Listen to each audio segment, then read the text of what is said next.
siya dito eh. Siya yung breathing siya. So, dala niya yung umiyak siya. Wala ka ba? Hindi ka na naman. Wala kayo iiyak. I'm also a mom. Yes, yes.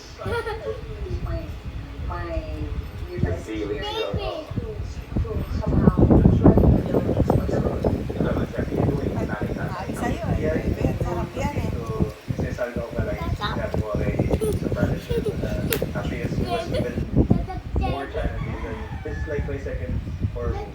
The last one I did was Peter with Nadine. Then, when I get to sa road, kala ko pinamulitigay ng mas meaty na road. Mas meaty, mas grabe na yung road.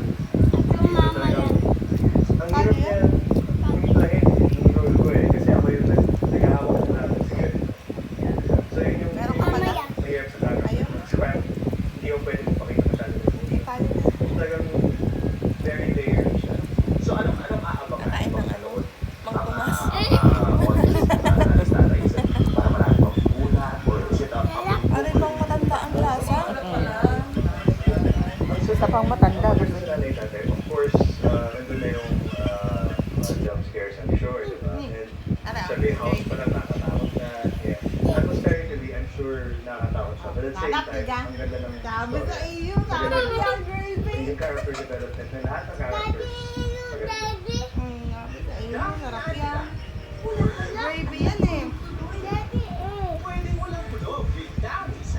Dami na nakain. Hindi, kanina mo pa yung sinusubuan. Tsaka ako lang ang binidyo.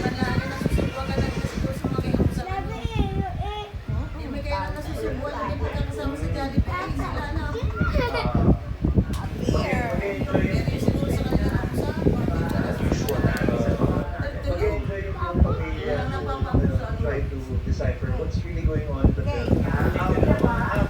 Sa Canada, o gusto pa.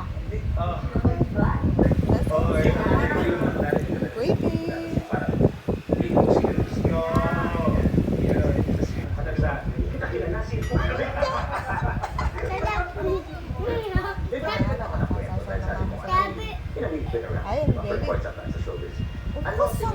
Siya, pwede na pala diyan ang gravy ni Tomas.